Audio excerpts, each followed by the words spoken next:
ስማ ወልድ ወመንፈስ ቅዱስ አሐዱ አምላክ በስም በግብር በአካል ሶስት በባህሪ በህልውና እንደ አምላክ ብዬ አመኜ ረድኤተ እግዚአብሔርን አጋዥና ጥግ በማድረግ የተወደዳችሁ እግዚአብሔር ቤተሰቦች በእያላችሁበት እግዚአብሔር ሰላም ይድረሳችሁ ላለሁ እንደምንሰነበታችሁ። ባለፈው ጊዜ እንግዲህ በምኩራብ ወይም ደግሞ ጌታ ቤተ መቅደስን ባነጻበት ሳምንት የአይሁድን መስዋዕት በለወጠበት ሳምንት የአይሁድንም ስልጣን እንዳሳለፈባቸው በሚያስረዳው ወንጌል ላይ ተነስተን ስንነጋገር ነበር። ጌታችን ኢየሱስ ክርስቶስ ቤተ መቅደስ አድርጎ ሊሰራን ስለ ቤተ መቅደስ መሰራት የተናገረበትን አዋጅም ሰምተን ነበረ። ትልቅ የምስራች ነበር የሰማነው። እንግዲህ ክርስቲያኖች ዛሬ ደግሞ የፈውስ ሳምንት ነው። ዛሬ እንግዲህ እንደምታስታውሱት መጻጉዕ ነው። ከዚህ ቀጥሎ ያለው የምናገኘው ሳምንት ማለት ነው። ይሄ ምን ይባላል? የፈውስ ሳምንት፣ የተአምራት ሳምንት ተብሎ ይጠራል ማለት ነው። የፈውስ ወይም የተአምራት ሳምንት የጌታችንን ተአምራቱን የምናስታውስበት ሳምንት ነው ማለት ነው። የጌታችንን ተአምራቱን የምናስታውስበት ሳምንት ተብሎ ነው የሚጠራው። የሚቀጥለው ሳምንት ላይ የጌታን ትምህርቱን የምናስታውስበት ሳምንት ነው።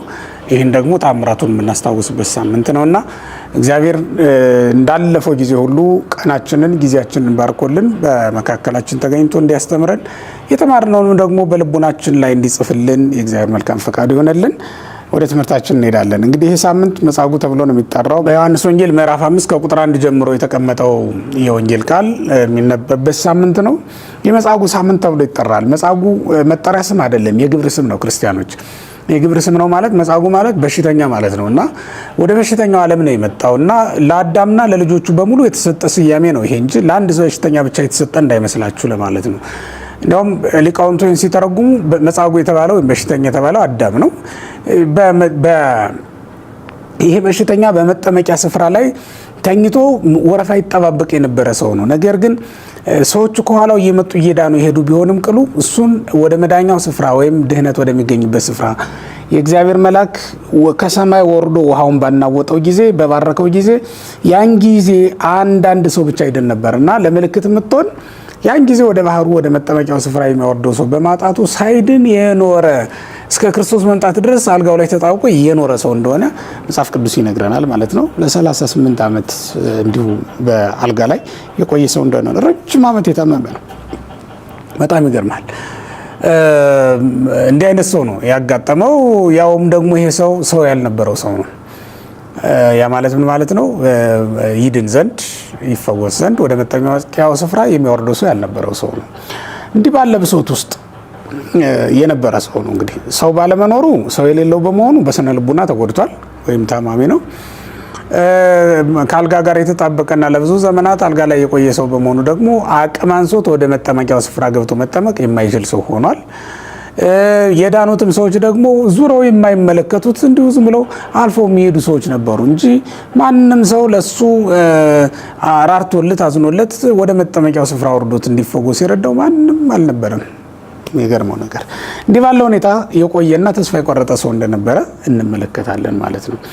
እንግዲህ ወገኖች ይሄ ምን ማለት ነው ካላችሁኝ 1 3 4 ኃይለ ቃላቶችን እናንሳ። የመጀመሪያው ይሄ ሰው ይሄን ያክል ዘመን ለምንድን ነው እዛ እስኪቆይ ድረስ እንደው ድነው ከሚሄዱት ሰዎች እንኳን አንዱ ወስጄ ለመጠመቂያው ስፍራ ላይ ላድርስ ያላለው ለምንድን ነው የሚለው መነሳት ያለበት ጉዳይ ይመስለኛል። ብዙ ጊዜ በጥያቄም ስለሚነሳ ማለት ይሄን ያክል ዘመን ሲታመም ለምንድን ነው ይሄ ሁሉ ነገር ያልተደረገለት የሚለው አንዱ ነገር ነው።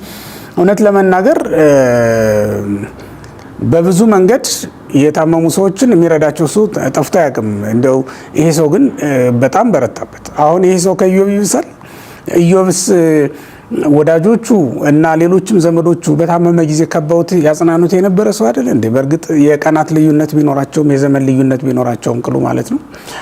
ግን ይህን ሰው የሚያረጋጋው እና ወደ መጠመቂያው ስፍራ ሊያወርደው የተመኘ የሻተ የደፈረ የተሳካለትም አንድም ሰው አለማግኘቱ በጣም ያሳዝናል። ለምንድን ነው ይሄ እንደዚህ ሆኖ ይኖሩ ከተባለ አንደኛው የእግዚአብሔር ስራ በጉባኤ እንዲገለጽ ስለሚፈልግ ነው። እግዚአብሔር ይህን ሰው አድኖ በ38 ዓመት ያዳነው ይህን ሰው መጻጉዕን የፈወስክ እየተባለ በጉባኤ ይወደስ ዘንድ እግዚአብሔር ይህን አድርጓል። ለምሳሌ በዮሐንስ ወንጌል ምዕራፍ 9 ላይ ያለውን እውሩን ሰው ባዳነው ጊዜ ምንድነው ያለው?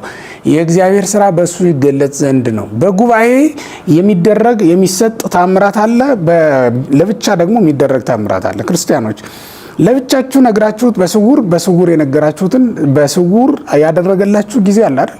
እንዲሁም ደግሞ በጉባኤ የምትናገሩበት በጉባኤ ተገልጦ ታምራት የሚያደርግላችሁም ደግሞ ጊዜ ሊኖር ይችላል።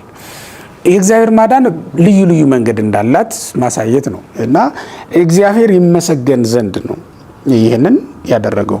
ሁለተኛው ደግሞ ይሄ ሰው እግዚአብሔር ቢያድነውም በእግዚአብሔር ላይ በአመፅ የሚነሳሳ ሰው ነውና በአመፅ በተነሳሳ ጊዜ የተደረገለትን አይተው ሰዎቹ እንዲህ ተደርጎለት ይሄን አደረገ ይሉት ዘንድ በሱ ፍርድ ወደ ራሱ ይመጣበት ዘንድ እግዚአብሔር ለዚህ ሰው ያጎደለበት አንዳች ነገር እንደሌለ ለማሳየት በጉባኤ ተደርጓል ወይም ደግሞ በጉባኤ ተገልጧል ማለት ነው።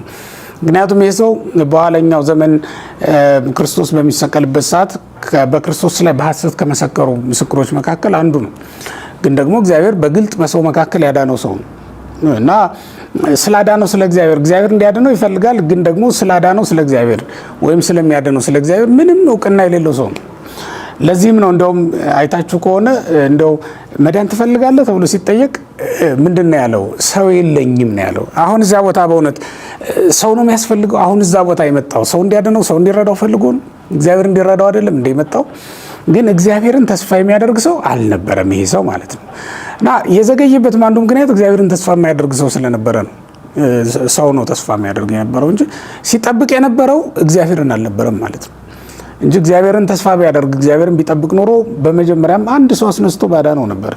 እግዚአብሔር እኮ ምክንያት ይፈልጋል። ኔማንን ሲያድነው አንዲት እስራኤላዊት ብላቴና በሰራተኝነት ተቀጥራ ሶሪያ ድረስ ሂዳ እሷ ዜናውን ነግራው ከዛ እሱ ከሶሪያ ወደ ሰማሪያ መጥቶ የእግዚአብሔር ነቢይ ቤቱ ወዴት ነው ብሎ እሱን አገኝቶ ከሱ ጋር ተጫዋውቶ አይደል እንዴ ከለምጾ የነጻው? እግዚአብሔር እኮ ምክንያት ይፈልጋል ሰዎችን ሊያድናቸው ሲፈልግ ማለት ነው። ይሄ ሰው ፍጹም እምነት አልነበረውም፣ የጎደለ እምነት ነው የነበረው። ምክንያቱም ሰው ቢኖረኝ እኮ እድናለሁ ብሎ ይመካ ያምን የነበረ ሰው ነው። በሰው አትመኩ ክርስቲያኖች። ሰው ቢኖረኝ እኮ ስራ አገኝ ነበር፣ ሰው ቢኖረኝ እኮ ሀብታም ሆን ነበር፣ ሰው ቢኖረኝ እኮ እዚህ ወድቄ አልቀርም አትበሉ በፍጹም። በእውነት ምናልባትም እግዚአብሔር እዚህ ቦታ እንድትቆዩ ያደረገበት እምነታችሁ ፍጹም እስኪሆን ድረስ ሊሆን ይችላልና በእግዚአብሔር እስክትመኩ ድረስ ሊሆን ይችላል። እግዚአብሔር ይችላል ያደርግልኛል ብለን እስክናምነው ድረስ እግዚአብሔር ይሆናል ያዘገየን ምናልባት ምን እናውቃለን። ስለዚህ በእግዚአብሔር መኑ ክርስቲያኖች። እውነት ለመናገር ገንዘብ የሚያበድራችሁ ሰው ስለሌለ ንግዳችሁ የከሰረባችሁ። እውነት ለመናገር አሁን ያላችሁበት ቦታ ላይ የሆናችሁት ባለስልጣን ዘመድ ስለሌላችሁ ነው። አሁን የምትኖሩትን ኑሮ እየኖራችሁ ያላችሁት ሰዎች ስላልተገነዘቧችሁ፣ ሰዎች ስላልረዷችሁ ነው። እግዚአብሔር ፈቅዶ አይደለም እዚህ ቦታ ላይ የኖር ነው የምንኖረው እግዚአብሔር ስለፈቀደ ነው ብለን መች ነው የምናምነው ክርስቲያኖች? ይሄ ሰው እንደዚያ እስኪል ድረስ ነበር እግዚአብሔር የተው ማለት ነው። በቃ ትቶታል። ለምን? የሚጠብቀው እግዚአብሔርን ሳይሆን ሰው። ማንን ነው የምትጠብቁ ክርስቲያኖች? በጸሎታችሁ ውስጥ ማንን ነው ተስፋ የምታደርጉት? ማን እንዲራራችሁ፣ ማን ምጽዋት እንዲሰጣችሁ፣ ማን ኪሳችሁ እንዲሞላላችሁ፣ ማን ማይዳችሁን እንዲሞላላችሁ ነው የምትጠባበቁት? ወደ እግዚአብሔር መለመን፣ እግዚአብሔርን ተስፋ ማድረግ በፍጹም ይቀረናል። ክርስቲያኖች ይቀረናል። ብዙዎቻችን ሰው ነው የምንጠብቀው። ለዚህ ነው የዘገየብን። አያችሁት? ታምራቱ አዘገየ ነው እግዚአብሔርን ጨምረ ነው። እኛ ህይወት ውስጥ እግዚአብሔር ስራ እንዳይሰራ አዘገየ ነው። ያውም እኮ የድህነቱ ስፍራ ላይ ቆመን እኮ ነው። አይታችሁታል? ይሄ ሰው እኮ መዳን የዘገየበት 38 ዓመት ሙሉ ምን ሆኖ እንደሆነ ታውቃላችሁ? ርቀቱ ሰዎች ድህነት ከሚደረግላችሁ ታምራት ከሚደረግበት ስፍራ እኮ ርቀቱ የአንድ እርምጃ ነው። መላኩ ወርዶ የሚባርከው ዋና ያ ሰው ርቀቱ ምን ያህል ቅርብ እንደሆነ ታውቃ። ተንከባሉ መድረስ የሚቻልበት እንኳን ተጉዞ ተንከባሉ መድረስ ከዛ እዚህ ድረስ ማን አመጣው? በእውነት ማን አመጣው? ከዚች አንስቶ ውሃው ላይ ሲጨምረው ዘንድ ሰው እንዴት አጣ? አይገርማችሁ እንዴ? ይሄማ በጣም ነው የሚያስተምረን ክርስቲያኖች። ሰው የምትጠብቁ ሰዎች አቁሙ፣ በሞቴ አቁሙ። እግዚአብሔርን ጠብቁ፣ እግዚአብሔርን ተስፋ አድርጉ። እናንተን ሊጎበኝ የሚመጣባት ቀን እንዳለች አስቡ። ያን ጊዜ እግዚአብሔር ለእናንተ ያሰባትን ማዳን ያደርጋታል። ለእናንተ የመዳን ቀን የምትመጣበት ጊዜ እንዳለች ብቻ አምናችሁ ተዘጋጅታችሁ መኖር ነው የሚጠበቅብን ክርስቲያኖች። ባይሆን ምን ነገር ተስፋ ማድረግ አለብን መሰለኝ? እንደ ሌሎች ሰዎች ይሄ ሰውዬ በጣም ደስ የሚለው ደግሞ ትልቁ ደግነቱ እንደሆነ ታውቃላችሁ። ይሄ ሰው እንደ ሌሎች ሰዎች በሽተኛ ፍለጋ አልሄድም ማለት ባለመድኃኒት ፍለጋ አልሄድም። ምናልባት ገንዘብ አልቁም እንደሆነ አልተጻፈልንም፣ ግን ባለመድኃኒት ፍለጋ አልተቅበዘበዘም። እዚሁ መጥቶ ነው የወደቀው። በቃ እዚህም መጥቶ አቀማመጡ ልዩ ቢሆንም ማለት ነው። እዚህም መጥቶ የተቀመጠበትን ዓላማ ቢረሳም እግዚአብሔር ያድነኛል ብሎ መጥቶ ሰውን ተስፋ ቢያደርግም ግን እዚህ መምጣቱ መልካም ነገር ነው። ያቺ ሴት ታስታውሳላችሁ በማቴዎስ ወንጌል ምዕራፍ 9 ላይ ያለችው እቺ ደም ይፈሳት የነበረችው ሴት እኮ ብላ መጨረሻ ላይ እኮ ነው ገንዘቧ ሲያልቅ በቃ በሽታዋም እንደገና ሲጨምርባት እኮ ነው በቃ የልብሱን ጫፍ የዳሰስኩ እንደሆነ እድናለሁ ብላ መጣ። ያ ሁሉ ነገር የተደረገላት ከዛ በኋላ ነው። ተመልከቱት። ግን እሱ ይሄን አላደረገም። ያ ማለት ምንድነው? ወደ ባለመድኃኒቶች እየሄደ ጊዜውን አላባከንም ማለት ነው። መልካም ነበር እኮ ጊዜያችሁን አለማባከናችሁ ክርስቲያኖች። ስትዘምሩን ያደጋችሁት፣ ስትማሩን የኖራችሁት፣ በመቅደስ ነው ያደገ። ለዕጣኑም ለማይጠንቱም ለጸሎቱም እኮ እንግዳዎች አይደለንም ክርስቲያኖች አይደል? ከመልመዳችን የተነሳ እኮ አቋቋም መምህር ነው ምን መስለው አይደል? ማህሌቱ ሲባል አብረን እንጮሃለን። ቅዳሴው ሲባል ተሰጥቶን በደንብ ከአንድ ዲያቆን በተሻለ አቀላጥፈን እንቀበላለን። በቃ ከማን ቀጥሎ ማን እንደሚመጣ እንኳን ቃል እግዚአብሔሩን በድርድር ይዘነዋል። ቅስናው ስለሌለን እንጂ እኮ ኪዳኑንም እኮ በቃላችን እንለው ነበር አይደል እንዴ? ግን ወገኖች ምን እንደጎደለን ታውቃላችሁ? እግዚአብሔርን እኛ ህይወት ውስጥ ስራ እንዳይሰራ ምን እንዳዘገየው። ለትዳር ልባችን ከቆረጠ ከተመኘን ብዙ ጊዜያችን ነው፣ ግን ትዳር ዘገየብን። ለሀብት ልባችን ከቆረጠ ልባችን ከተመኘ ከከጀልን ስንት ጊዜያችን ነው፣ ግን ሀብቱ ዘገየብን። በቃ ለሹመት ከከጀልን ከለመን ስንት ጊዜያችን ነው፣ ግን ሹመቱ ዘገየብን። እንዲህ ያለ የምንሻቸውን ነገሮች ሁሉ እግዚአብሔር እንዲሰጠን እንዲያከናውንልን ከተመኘን በጣም ረጅም ጊዜ ሆኖናል፣ ግን ዘገየብን። እግዚአብሔር ለምን ካላችሁ በመካከል አመጣጣችን መልካም ሆኖ ግን ዋጋ የሚያሰጥ አመጣጥ አልሆን ብሎ ማለት ነው። ፍጹም አልሆን ብሎ ማለት ነው። ተመልከቱት። አለመቅበዝበዛችንማ መልካም ነበር። አሁን በጭፈራ ቤቱም አንታማም፣ እውነት ለመናገር በመጠጡም አንታማም፣ በስካሩም አንታማም። ከአንዲቱ ወደ አንዲቱም ስንቅበዘበዝ አንያዝም ይሆናል። የምንከሰስበት ኃጢአት ብዙም እንብዛም ሊሆን ይችላል። ግን ደግሞ ምን ጎሎናል? ሰውን ተስፋ እናደርጋለን። ይችን አለቅነት እኮ ያገኘኋት ዘመዶችን ነገሌ ይስላሉ እንላለን። ገብቷችኋል? ችግራችን እሱ ነው። ይችን ቦታ እኮ ያገኘኋት ነገሌ ደርሰውልኝ ነው እንላለን። ችግሩ እሱ ነው። እሱን እንድናረቅ እግዚአብሔር ይፈልጋል። እግዚአብሔር ቤተሰቦች ለዚህ ነው የዘገየው የሚለው ነው። ከዛ ውጭ ግን አዳም ነው ብለናል። ይሄ ሰውና ሰው የለኝም ማለቱ ከነቢያት መካከል ሰው ሆኖ ለኔ ቤዛ ሊሆንልኝ የደፈረ ሰው የቻለ ሰው የለም ማለቱ ነው። እግዚአብሔር ሰው ሆኖ መጥቶ እስኪያድነው ድረስ የሚጠባበቅ ነው አዳም ማለት እኮ። ክርስቶስ ግን መጣና ምን አደረገ? ዳን አልጋህንም ተሸክመ ሂድ አለው ማለት ነው። ተመልከቱት። እና ክርስቶስ እስኪመጣ ድረስ ሰው እስኪሆን ድረስ አዳም ሲጠብቅ መኖሩን የሚያስታውስ ቃል ነው። አዳም እግዚአብሔር ሰው ሆኖ እስኪያድነው ድረስ በተስፋ ሲጠብቅ የነበረ ምስኪን የነበረ መሆኑን ለመግለጽ ምን አለ ማለት ነው? ሰው የለኝም ከመሰው የታወቀ ማይ ያውርደን ወይደን ውስጥ መጥማቃት ውሃው በተናወጸ ጊዜ ውሃው በተባረከ ጊዜ አውርዶ የሚያስጠምቀኝ ሰው የለኝም እንጂ ነበር ያለው። ይሄ ሰው ሆኖ ወርዶ ተወልዶ ያዳናኝ እስካሁን የለም እንጂ እንደማለት ነው ብለውታል ለማለት ነው ብለውታል አባቶቻችን ይሄንን ቃል ሲተረጉሙ ማለት ነው። በዚህ ሁኔታ እንግዲህ እግዚአብሔር ድሆችን የጎበኘበት እግዚአብሔር በሽተኞችን የጎበኘበት ሳምንት ነው። ይሄ ሳምንት የሚለው ነው በዋናነት መያዝ ያለብን ትልቁ ነገር ይሄ ነው። የተወደዳችሁ የእግዚአብሔር ቤተሰቦች እግዚአብሔር የመጣው ለምንድን ነው ከተባለ መድኃኒት ሊሆነን ነው ወደ ዓለም የመጣው። በልዩ ደዌ የተያዝን ስለነበርን ሊያድነን የመጣው ኢየሱስ ክርስቶስ። ግን በመጀመሪያ ምናችን መፈወስ አለበት? ልባችን መፈወስ አለበት። የእግዚአብሔር ቤተሰቦች ልባችን እምነታችን ነው መፈወስ ያለበት። ይሄ ሰውዬ ልቡም እምነቱም አልተፈወሰለትም። ሰውነቱ ብቻ ነበር የዳነችለት። እግዚአብሔር በመጀመሪያ ልባችንን ባለጸጋ ሊያደርገው አይገባም? እጃችንን በወርቅ በብር ክምችት ከመሙላቱ በፊት እግዚአብሔር ልባችንን በቃሉ ሊሞላው አይገባም ብላችሁ ታስባላችሁ? እግዚአብሔር አስቀድሞ ከቤታችን ይልቅ እኛን ሊባርከን አይገባም ትላላችሁ? እግዚአብሔር አስቀድሞ ትዳራችንን ሊባርከው አይገባም? ልጅ ከመስጠቱ በፊት በእውነት እኛን በፍቅር ሊያጸናን እኛን አይምሯችንን ሊፈውስልን አይገባም ትላላችሁ? አሁን እኮ ፈውስ የሚያስፈልገው አይምሮ ፈውስ የሚያስፈልጋት ነፍስ ናት ያለችን ሁላችንም ማለት ነው። እና የእግዚአብሔር ፈውስ ከምን ይጀምርልን ካላችሁ እንድትድኑ ከፈለጋችሁ ለዘላለም ወገኖች ከልባችሁ እንዲጀምር ለምኑት። እግዚአብሔር ልቤን ፈውስልኝ ባሉት። ያችን ሴት ታስታውሳላችሁ? ደም ይፈሳት የነበረችው ሴት 12 ዓመት ሙሉ ደም ይፈሳት የነበረች ናት። ከኋላው መጣችና ልብሱን ዳሰሰች። ምን አለች? የልብሱን ጫፍ የዳሰስኩ እንደሆነ እድናለሁ። ተመልከት፣ ልቡ የተፈወሰለት ሰው እንዲህ ብሎ ያምናል። ልቡ የተፈወሰለት በቃ ጸበሉን የጠጣው እንደው ድናለሁ፣ እምነቱን የተቀባው እንደው ድናለሁ፣ ካህኑ እግዚአብሔር ይፍታ ያለኝ እንደሆነ ከኃጢአት ይፈወሳለሁ። እግዚአብሔር እንኳን ለስጋዬ ለነፍሴም ጌታዋ ነው። እግዚአብሔር እንኳን ግዙፉን ስጋዬን ነፍሴንም ረቂቅ ምግብ የሚያስፈልጋት መግቧት ያድራል። ራቁቷን አያኖራትም፣ ረቂቅ ልብስ ያለብሳታል፣ ረቂቅ ምግብም ይመግባታል፣ አያስርባትም ብላችሁ አታምኑም ክርስቲያኖች? የእግዚአብሔርን ቃል ይመግባታል ብሎ ማመን ያስፈልጋል። እግዚአብሔር ቤተሰቦች፣ አሁን ቃሉ የሚነግረን እንደዛ ነው ወገኖች።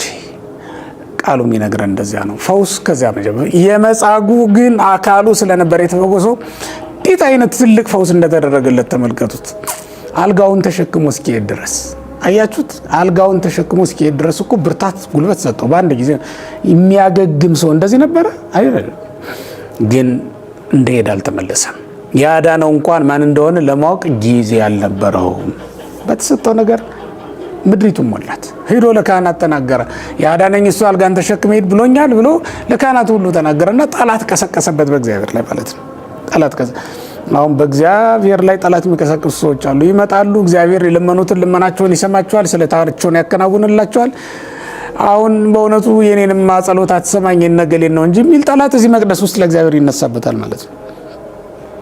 እንዲህ ይሆን ያለን ሰዎች እንኖራለን፣ እንዲህም እየኖርን ያለን እንኖራለንና በእውነቱ መች ነው እንደዚህች ሴት ያቺ ሴት ደም ይፈሳት የነበረችው ሴት ጋር አነጻጽሩት። ያቺ ሴት ግን ከዳነች በኋላ ምን አደረገች? ኃይል ከኔ ወጥቷልና ልብሴን የዳሰሰዋል ብሎ ሲናገር መጣችና በፊቱ ሰገደች። እኔ ነኝ አለች። ተገለጠ። ያደረገላት ታምራል። ተገለጠች ይቺ ሴት። ክርስቶስ የዚችን ሴት እምነቷን ይገልጥ ዘንድ ነው እንጂ እኮ እንዲሁ አይደለም። ዝም ብሎ ይተዋት ነበር። አድኗታል። በቃ ያውቃል እሱ ኃይል ከሱ ወጥቷላ። ምክንያቱም ሐዋርያት ሲፈውሱ ኃይል ከነሱ አይወጣም። በልብሳቸው ያዳኗቸው ሰዎች አሉ እኮ፣ በጥላቸው ያዳኗቸው፣ እንዳዳኗቸው ያላወቋቸው ሰዎች አሉ። እንዳዳናቸው ሳያውቁ ያድናሉ። እንዲያውቁ ከተፈቀደላቸው ነው የሚያውቁት። የባህሪያቸው ስላልሆነ ኃይል ከኔ ወጣ ሊሉ አይችሉም። ክርስቶስ ግን ማዳን የባህሪ ገንዘቡ ስለሆነች ኃይል ከኔ ወጣ አለና ያቺ ሴት እምነቷ እንዲገለጥ አደረገ። ለምን? እምነትሽ አድኖሻል ሊላት ስለፈለገ ነው። መጻጉዕ ግን ለዚህ አልታደለም። ሂድ አልጋን ተሸከምና ሂድ አለው። ሲጀመርም ባልተፈወሰ ልብ ነበርና ልመናውን ያቀረበው። አሁንም እምነት አድኗል እንዲህ ተብለው ለኃጢአት ተሰረየችልህ ከእንግዲህ አትበድል እንዲህ አይነት ነገሮች ሁሉ ተብለውለት የሄደ ሰው አይደለም። በጣም የሚያሳዝን ሰው ሆነቱ እንደሄደ ቀረበ ሰው። በኋላም ተመልሶ ቢመጣ ያዳነኝ ኢየሱስ ነው ብሎ ለመናገር አበቃው እንጂ ያማወቁ ኢየሱስ መሆኑን ማወቁ ለሌላ ነገር አልጠቀመውም። የተወደዳችሁ እግዚአብሔር ቤተሰቦች ዛሬም መዳን ካለብን እንደዚያች ሴት ነው መዳን ያለብን። መጀመሪያ ሃይማኖታችንን እንዲያጸናልን ለምኑ፣ በኋላ ቤታችንን ያጸናዋል እግዚአብሔር። ግድ የላችሁም። መጀመሪያ ስለ ቤታችሁ መጽናት አይደለም፣ መጀመሪያ ስለ ተዳራችሁ አይደለም፣ መጀመሪያ ስለ ሃይማኖታችሁ፣ መጀመሪያ ስለ ክብረ ነፍሳችሁ ተጨነቁ። ክብረ ነፍስ ካለን ክብረ ስጋ ይቀጥላላ። ብዕለ ነፍስ ካለን ብዕለ ስጋ ይቀጥላላ። መሰረተ ነፍስ ካለን መሰረተ ስጋ ይቀጥላላ። ይጸናል። በእውነት ወገኖች እመኑ። በቅዱስ ወንጌል የተጻፈው እንደዛ ስለሆነ፣ ስለዚህ እንዲያው ይሄ የማዳን ሳምንት ነውና በዚህ የማዳን ሳምንት ሁላችንም ልንፈወስ ይገባናል።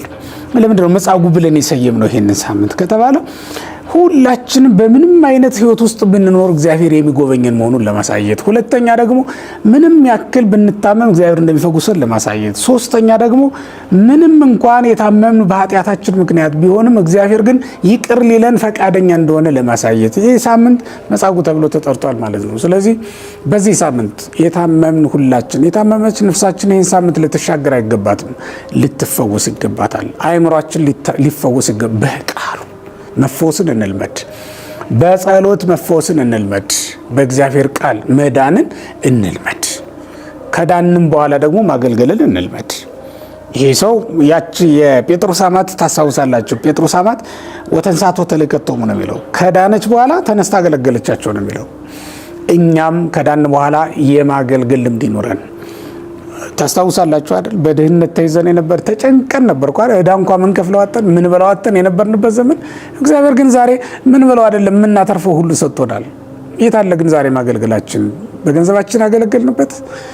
እግዚአብሔር ያኔ ከሁሉ በታች አድርጎን በነበረ ጊዜ ወይም ከሁሉ በታች በነበርን ጊዜ አሰበን አይደል እንዴ? ዛሬ ባለጸጎች ነን። ዛሬ ልብሳችን ተለውጧል። ዛሬ የምንነዳው መኪና ሌላ ነው። ዛሬ የምንኖረው ኑሮ ሌላ ነው። ግን ወገኖቼ የታለ ማገልገላችን? የታለ መታመናችን? በሰጣችሁ ነገርማ ታማኝ ሆኑ ክርስቲያኖች። ምክንያቱም ገና የሚሰጣችሁ ስጦታ ስለሚበልጥ ነው። በዚች እምነታችሁን ታጎላላችሁ። ገና የሚበልጠው ስጦታ ገና ነው። ክርስቲያኖች መጻጉዕ የተፈተነው በዚያ ነው። በተሰጠው ስጦታ ታማኝ አልነበረም። ስለዚህ እግዚአብሔር ምን አደረገው? ከዚህ በኋላ ድጋሚ ወደ መቅደሱ አልመጣም ማለት ነው። ይሄ ሰው ከደቀ መዛሙርቱ እንዳንዱ ሊሆን አልተቻለውም እና በሰላም ሄድም አልተባለ። በሰላም ሂጅ ነው ያላት ያችን ሴት። ሌሎችንም እንደዛው በሰላም ሄዱ እያለ ነው ያሰናበታቸውና እንዲህ መባል እኮ ቀላል ነገር ይመስላችሁ? መሾም እኮ ነው። በሰላም ሂድ። እረፍት እኮ ማግኘት ነው። በሰላም ሂድ። ትልቅ ስንብት እኮ ነው። በሰላም ሂድ። ሰላም እሱ አይደል እንዴ? በሰላም ሂድ። ከሱ ጋር እንድንኖር እኮ እየፈቀደ ዛሬ በገነት ከኔ ጋር ትሆናለህ ከሚለው ቃል ጋር እኮ ተመሳሳይ ነው። ቃል በሰላም ሂድ። ተመልከቱት ወገኖች፣ ዛሬ በገነት ከኔ ጋር ትሆናለህ ከሚለው ጋር ተመሳሳይ ነውና እንዲህ እንዲለን ነው ስንኖር ወገኖቼ። እግዚአብሔር በመጀመሪያ ምናችን ላይ ፈውስ ሊያደርግልን እንደምንፈልግ መንገር ይኖርብናል። መፈወስ ካለብን ከምን ጀምረን ነው? መጽናት ካለብን ከምን ጀምረን ነው የሚለው የዚህ ሳምንት ታሪክ የሚነግረን እውነት ነው ማለት ነው። የእግዚአብሔር ሰላም እንግዲህ በሰላም ሂድ መባል ነው በጣም ትልቁ ነገርና ሁላችንንም ለዚህ የበቃን ያድርገን። መጻጉዕን የፈወሰው ከደዌ ስጋ ነው። እኛ ግን ከደዌ ነፍስ መፈወስ ነው የሚያስፈልገን። ደዌ ስጋን በሞት እንገላገለዋለን። ደዌ ነፍስን ግን በሞት አንገላግለውም፣ አናርፈውም ማለት ነውና ወደ ዘላለም ረፍት እንገባ ዘንድ ክርስቲያኖች በነፍስ መዳን ያስፈልገናል ሁላችንም። እና አሁን ከስጋውና ከደሙ አጠገብ ነው ያለነው፣ ልንፈወስ ይገባናል። አሁን ጸሎት የሚጸለይበት ስፍራ ላይ ነው ያለነው፣ ልንፈወስ ይገባናል። አሁን በእውነት እግዚአብሔር ታምር የሚያደርግበት ስፍራ ላይ ነው የቆምነው። ታምር ተደርጎልን ነው መመለስ የሚገባን። እንዲሁ ዝም ብለን አንመለስም። መጻጉዕ እዛችሁ ነው የኖረው ያን ሁሉ ዓመት። ካልፈወስከኝ አልመለስም አይነት አይደል? ወዴት ይኬዳል? እሱ ካልፈወሰን ማን ይፈውሰናል? እሱ ካላዳነን እሱን ነው የሚያሳየን ማለት ነው። እግዚአብሔር ሁላችንንም ይምረን ዘንድ መልካም ፈቃዱ ይሆንልን። ሁላችንንም ለፈውሰ ስጋ ለፈውሰ ነፍስ እንዲያበቃን አእምሮ መንፈሳዊን አእምሮ ስጋዊን እንዲያድለን የአምላካችን የልዑል እግዚአብሔር መልካም ፈቃዱ ይሆንልን። መጻጉዕን የፈወሰ እግዚአብሔር ሁላችንን ይማረን።